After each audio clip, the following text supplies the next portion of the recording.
உங்கள் பிள்ளைகள் 6 முதல் 12ஆம் வகுப்பு வரை சிபிஎஸ்இ ஸ்டேட் போர்டில் படிக்கிறார்களா?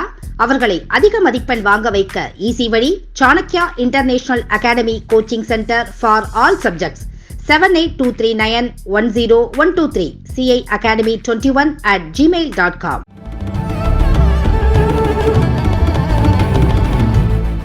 Tamil Nadu, I'm delighted to be here. I arrived and I've come straight from the airport after garlanding the statue of Rajiv Gandhi, the man who built India's bridge to the 21st century. And now it's a great honor to come to the memorial for the great, the immortal Kamaraj. Kamarajar was somebody who in many ways represents the foundations of what the Congress party is all about. Under his leadership, the enormous strides that we were able to make in the then Madras state towards social justice, rural electrification, increasing development of the state, education and midday meals in the schools. All of these are contributions on which successive leaders of Tamil Nadu have built after his time. But the foundations were laid by this great man, a very humble man. At the age of 27, he was arrested by the British for participating in the salt satyagraha. He was a great freedom fighter and at the same time a very powerful leader of the Congress party and of course a distinguished president of the party whose memory we honor today in this memorial. I have come here to Chennai as part of my campaign to reach out to delegates of the Congress party throughout the country, seeking through this campaign to both reform and revitalize our party by galvanizing our party workers around a message of change and progress, and at the same time to attract once again the voting public to return to the Congress which they abandoned in the course of the last 2 elections. The challenge that's posed to us by the BJP must be met with courage and fortitude, but also with imagination. And it's indispensable that we come to find new ways to tackle the enormous threat they represent to the idea of India that was established by our freedom movement and enshrined in our constitution as drafted under the leadership of Dr. Ambedkar and implemented by successive Congress governments starting with the immortal Jawaharlal Nehru. This is the legacy that we must all seek to defend and protect, and in defending it today, we are all here to say we can do better and we can make the Congress party once again a fighting fit political party to take on the challenges of 2024 and beyond. I'd be happy to take your questions. How is your support in Congress in your election?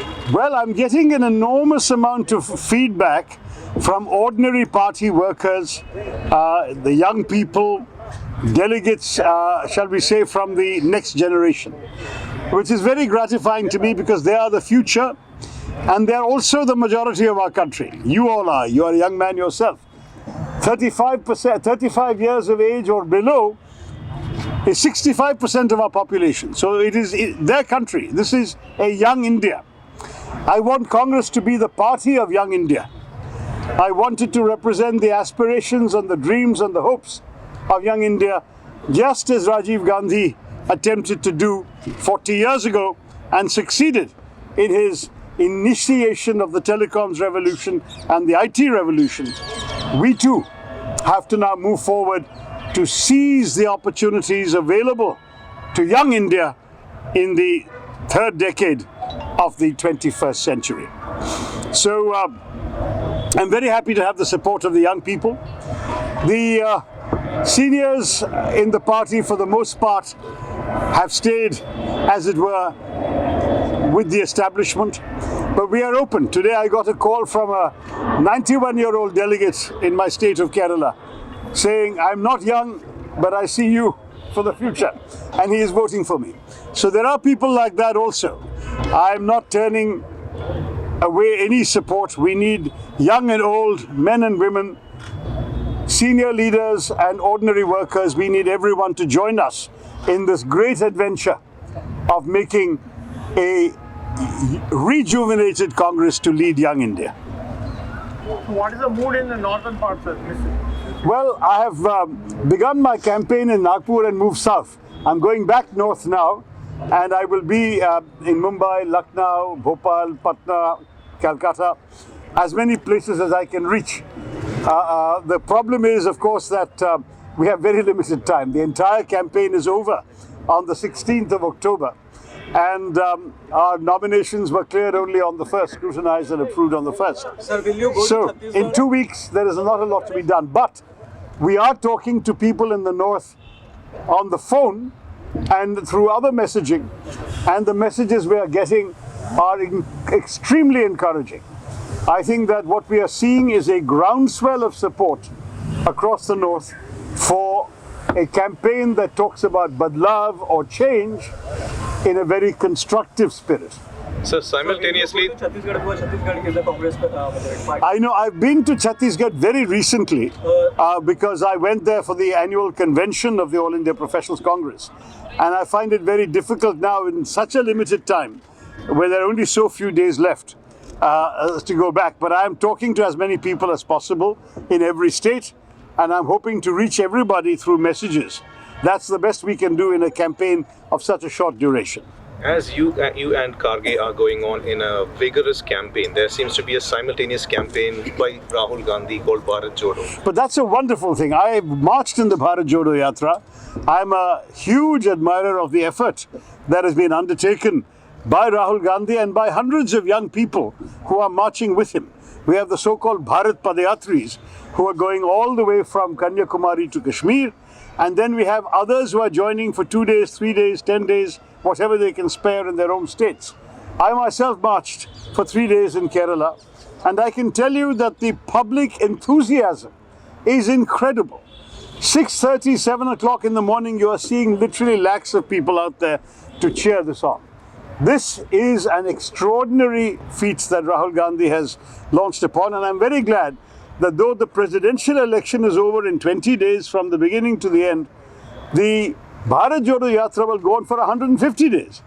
And this message of the Congress party that we must unite India and we must unitedly fight against the injustices inflicted upon the nation by the present government, that message must be carried on throughout the year. But BJP is taking it a different way, claiming that no matter who becomes the president, they will only stay as a rubber stamp and Rahul Gandhi is only going to continue. This is how BJP is looking at Bharat Jodo. Well, I think that the Congress party is what matters, and how the Congress party looks at the Bharat Jodo and how the Congress party looks at this presidency are what matters. We will see what kind of turnout we are going to get in all the PCCs. It's a challenging election for the delegates because there is only one physical location to vote, and that is PCC headquarters.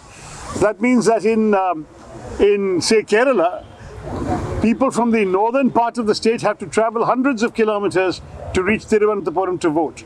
In Uttar Pradesh, people from the eastern part of the state have to go all the way to Lucknow in order to cast their vote. So it demands a lot of commitment, a lot of passion for the party to make that effort and go to the PCC. I'm still confident that we will see a good turnout. For example, in Maharashtra, I began my campaign in Nagpur. I wanted to go and pay tribute at Diksha Bhumi, where Dr. Ambedkar, as you remember, had his famous moment of conversion in 1956. And then I also went to Wardha on Mahatma Gandhi's birthday and paid homage at Sevagram. But when I met Congress workers in Nagpur, many of them were telling me they were determined to travel to Mumbai on the 17th of October to vote. So these distances are enormous. These are big states. Coming to Chennai from Kanyakumari will not be easy, but people are doing it.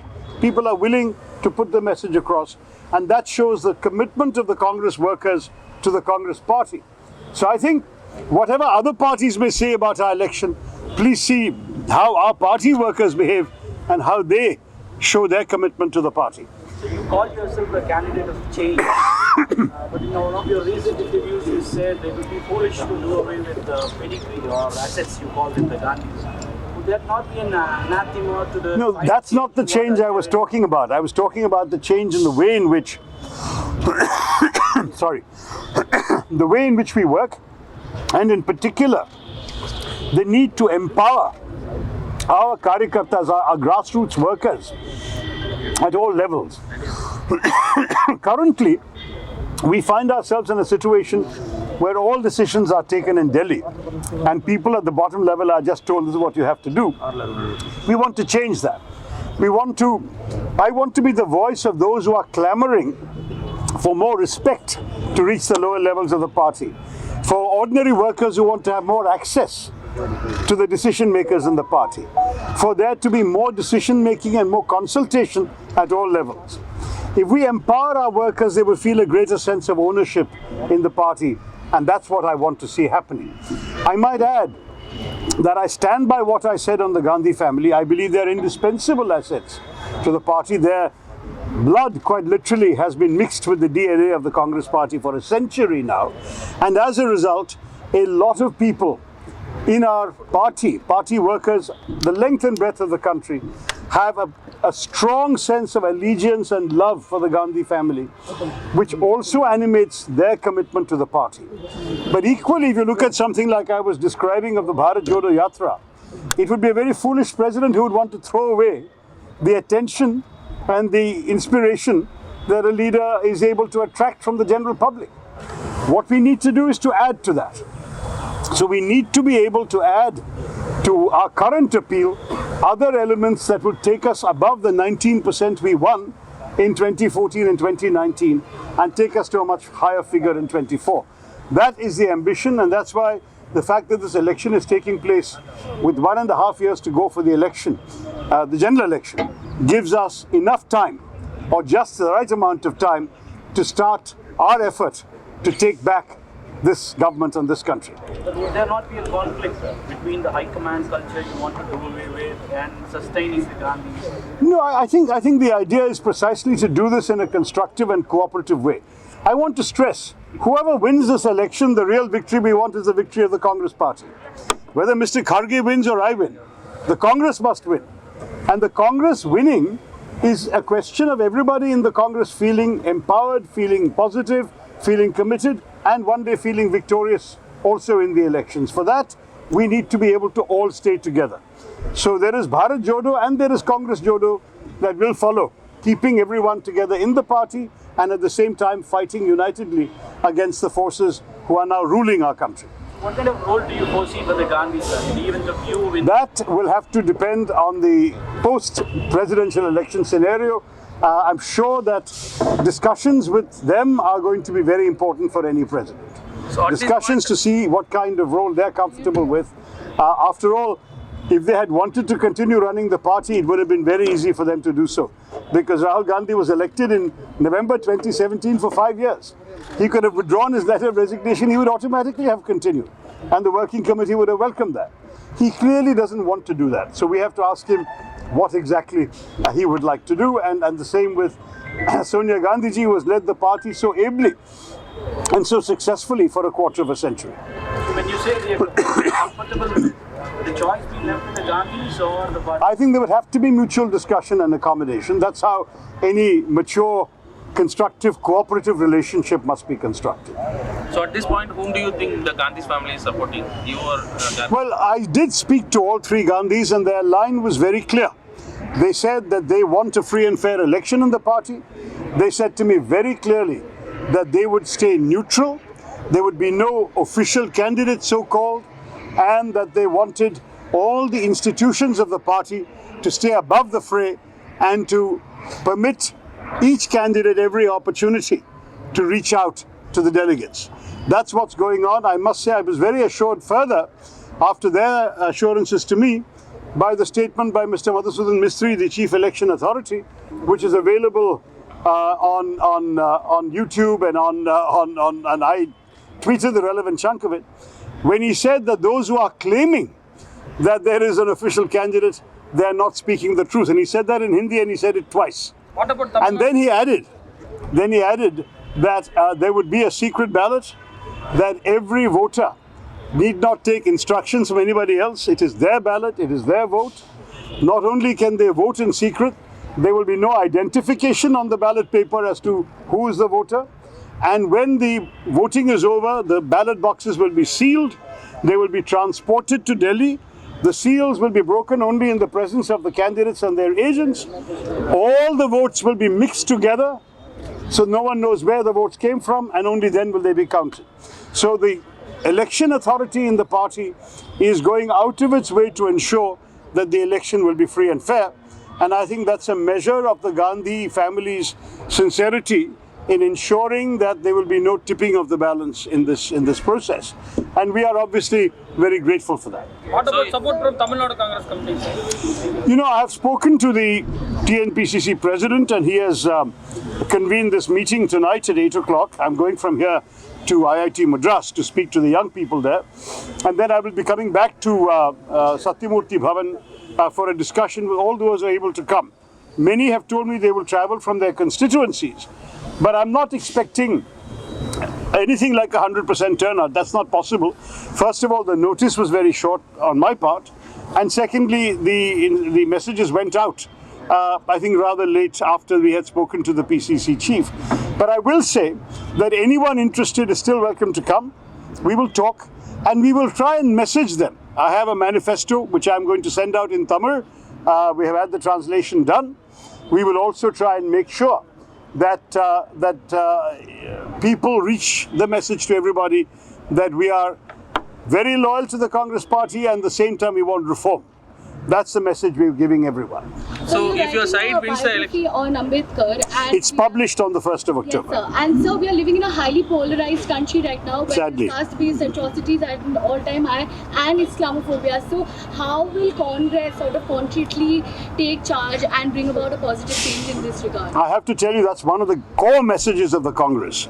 We believe strongly that there is no place in this country for discrimination or oppression on the basis of caste or religion, or for that matter, language or region. Everybody in India is equal. The Constitution Dr. Ambedkar submitted to the Constituent Assembly says that whatever your language, religion, creed, caste, you are equal in the eyes of the law and the eyes of the Constitution as a citizen of India. And that is the idea of India that the Congress has always upheld.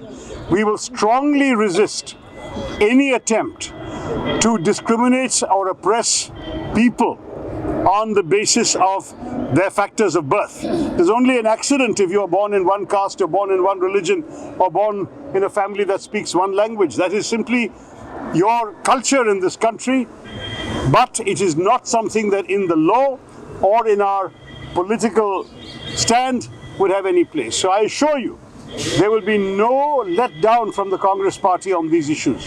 We will stand squarely and strongly with the oppressed of all backgrounds, whether people of minority faiths or the so-called scheduled castes and tribes. Their rights are the same as my rights and his rights in this country. We are all the same people. so if your side wins the election, do you have any plans of restructuring the Congress party from the? Well, I have made very clear that my manifesto is my commitment to the party, and I would move very quickly to implement that, and that would include, for example, elections to the Congress Working Committee, so that we can actually revive it according to the Constitution of the Congress. I'm not going to rewrite the Constitution. The Congress Party has an excellent Constitution, but some bits of it need to be revived, and that's what we're planning to do. Okay, thank you all very much.